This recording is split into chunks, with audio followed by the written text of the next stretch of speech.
Nesa nawr ni'n mynd i fod yn edrych ar datrysiadau gwahanol wrth lleihau matrics I ffurf echelon. Felly yn gyntaf nawn ni edrych ar enghraifft fan hyn lle mae'n gofyn I ni drwy leihau ffurf echelon darganfyddwch datrysiad ar gyfer yr hafaliadau x plus 2y plus 2z yw 4, x ydyw 3y plus 3z yw 5, 2x ydyw 6y ydyw 5z yw 6. Felly, beth cyntaf ni angen ei fan hyn yw ysgrifennu hwn ar ffurf matrics estynedig. Felly, ni'n mynd I cael 1, 1, 2, 2, 3, 6, 2, 3, 5, ac yn y llinell yn mynd lawr 4, 5, 6. Felly, dwi angen ysgrifennu nawr hwn ar ffurf echelon. Ac felly dwi angen yr 1 fan hyn sy'n iawn, ond yna 2, 0 fan hyn. Ac felly wneud hwn, dwi'n mynd I fynd ar res 2, a dwi'n mynd I tynnu res 1 I ffwrdd o res 2. Ac yna I res 3, dwi'n mynd I fynd a tynnu 2 lot o res 1 I ffwrdd o res 3 fel hyn. Ac os dwi'n wneud hwn, dwi'n mynd I cael 1, 0, 0, 2, 1, 2, 2, 1, 1, ac yna dwi'n mynd I cael 4, 1, minus 2 fel hyn. Felly nawr mae'r colofn gyntaf yn edrych fel ni angen e. So dwi'n hapus gyda hwn nawr, so nawr dwi'n edrych ar yr ail colofn fan hyn. So mae'r 2 fan hyn yn iawn, mae'r 1 yn iawn, ond dwi angen cael 0 fan hyn. Dwi angen defnyddio'r pivot o'r 1 fan hyn yn yr ail res. Ac felly, res 3 fydd nawr res 3 tynnu 2 lot o res 2. Os dwi'n wneud hwn, dwi'n mynd I cael 1, 0, 0, 2, 1, 0, 2, 1, minus 1, ac yna 4, 1, minus 4. Mae hwnna'n edrych yn iawn dy fi, ond dwi jyst yn mynd I newid hwn fan hyn nawr fel bod yn lle minus 1, ni moyn jyst cael 1. Felly res 3 bydd nawr minus 1 lot o res 3. Os ni'n neud hwn, ni'n mynd I cael 1, 0, 0, 2, 1, 0, 2, 1, 1, 4, 1, 4. Ac felly nawr ni'n mynd I ysgrifennu fe ar ffurf echelon. Ni'n hapus gyda sut mae hwn yn edrych. Ac felly nawr dwi'n gallu mynd ati I ddatrys yr hafaliadau yma. Mae gen I x plus 2y plus 2z yw 4. Yna y plus z yw 1 ac yna z yn hafal I 4. Felly os dwi'n labelu hwn yn 1, 2, 3. Wel, dwi'n gwybod nawr bod z yn hafal I 4 yn syth. Felly dwi'n mynd I amnewid mewn z yw 4 mewn I 2. Ac os dwi'n wneud hwn, dwi'n mynd I cael y adio 4 yw 1, sy'n gadael ni gyda y yn hafal I 1 tynnu 4 sy'n rhoi y yn hafal I minus 3. Ac felly nawr mae gyda ni z yn hafal I 4, y yn hafal I minus 3, a na I jyst amnewid y yw minus 3, a z yw 4 mewn I hafaliad 1. Os ni'n neud hwn, wel dwi'n mynd I cael x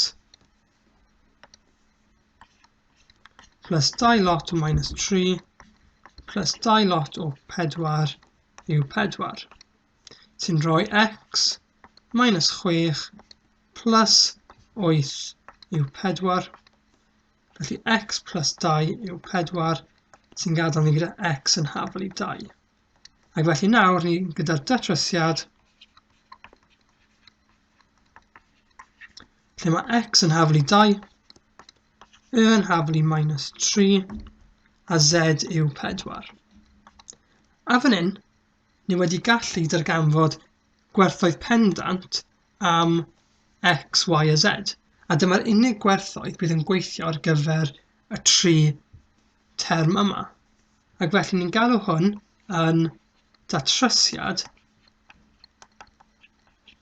unigryw.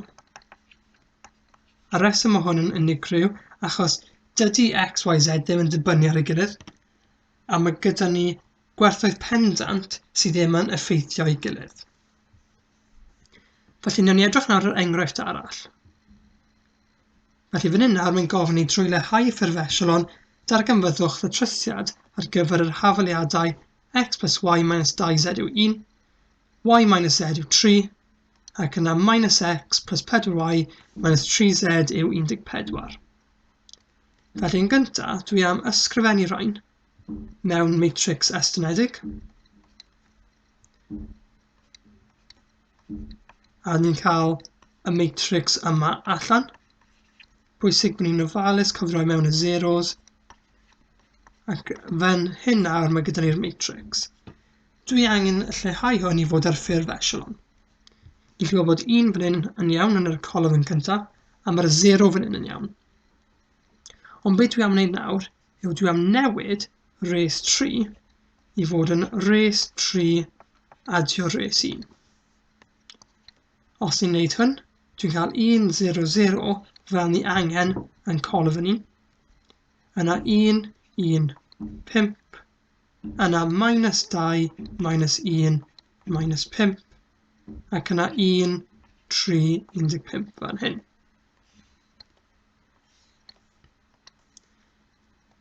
Wel nesaf, ni angen yr 1 fan hyn, ond mae hwn yn barod gyda ni, so dwi'n hapus nawr gyda'r 1 fan hyn. Ni jyst angen newid y 5 nawr yn yr ail colofn i fod yn 0, fel bydd e wedyn ar ffurf echelon. So nawr dwi'n mynd i wneud res 3 tynnu, bydd res 3 tynnu 5 lot o res 2. Ac os ni'n gwneud hwn, ni'n mynd i cael 1, 0, 0, 1, 1, 0, minus 2, minus 1, 0, 1, 3, 0. Wel nawr ni wedi llwyddo a ysgrifennu hwn ar ffurf echelon. Ond mae gyda ni 0, 0, 0, 0 ar waelod y matrix. Ni'n gallu cael res o zeros mewn matrix ar ffurf echelon, ond i bai bod nhw dim ond ar res sydd ar waelod y matrix.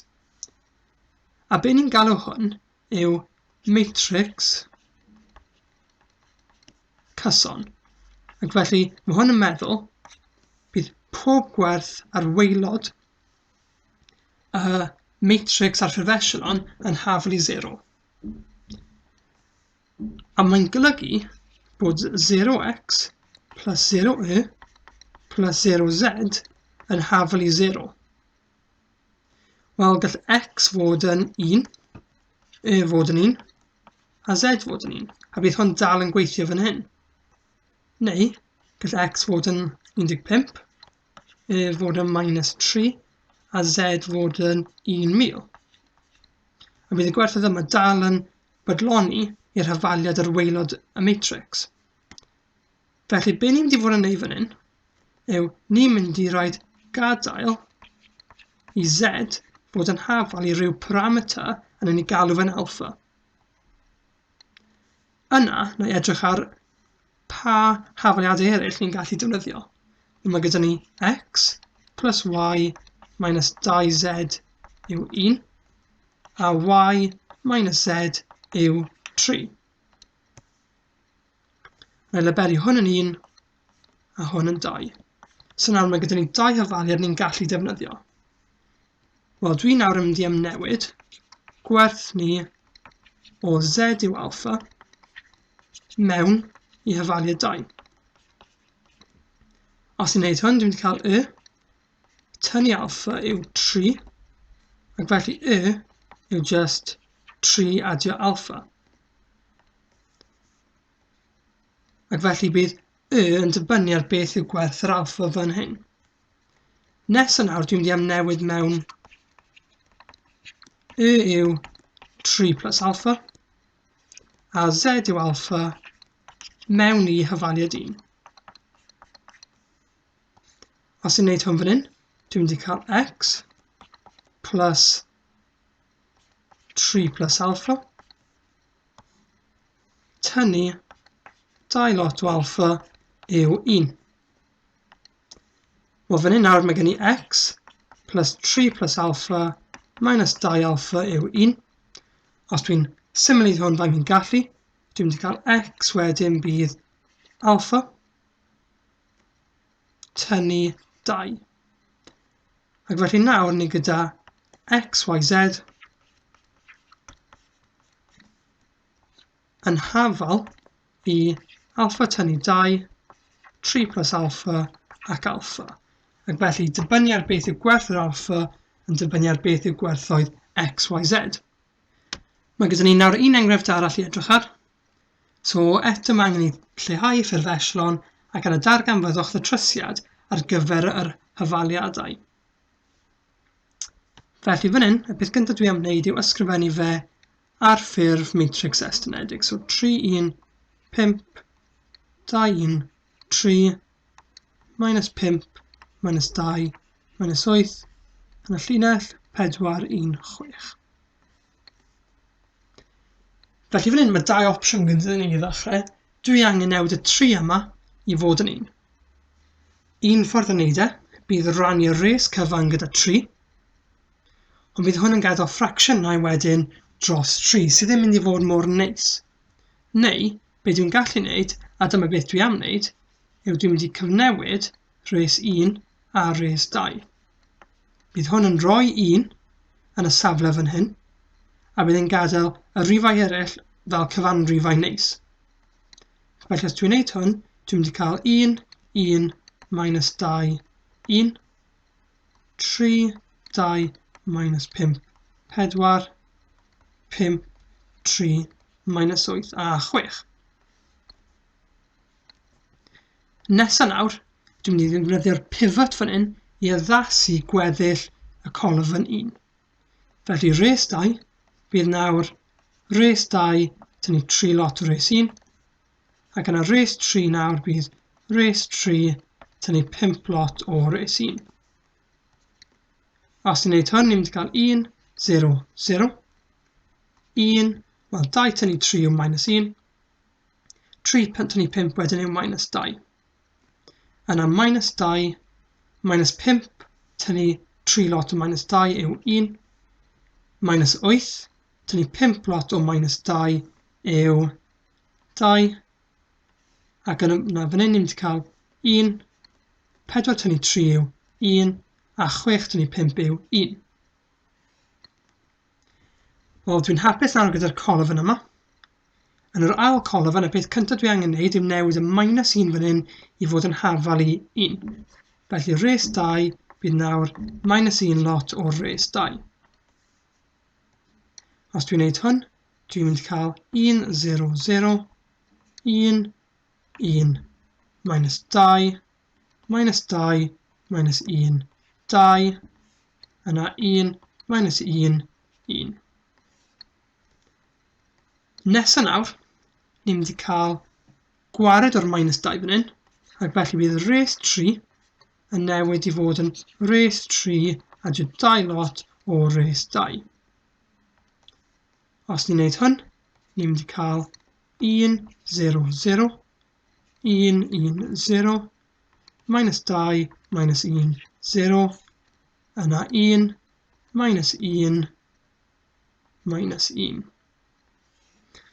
Ac felly nawr, ni'n gallu gweld ar waelod y matrics estynedig i'r chwith o'r llinell, mae gyda ni 0, 0, 0, a'r dde o'r llinell, mae gyda ni minus 1. A beth mae hwn yn dweud wrthyn ni bod 0x plus 0y plus 0z yn hafal i minus 1. Felly beth mae hwn hefyd wedyn yn dweud yw bod 0 yn hafal i minus 1. Ond mae hwn yn amhosib. Ac felly beth sydd gyda ni fan hyn yw datrysiad anghyson. Hynny yw, bydd 0 yn hafal i rif arall, a dyn ni ddim yn gallu cael hwn. Ac felly fan hyn, bydd ni'n cael unrhyw matrix sy'n dod allan yn anghyson, wrth lleihau I ffurf echelon yn golygu does dim datrysiad. Ac felly dydyn ni ddim yn gallu datrys yr hafaliadau cydamserol yma.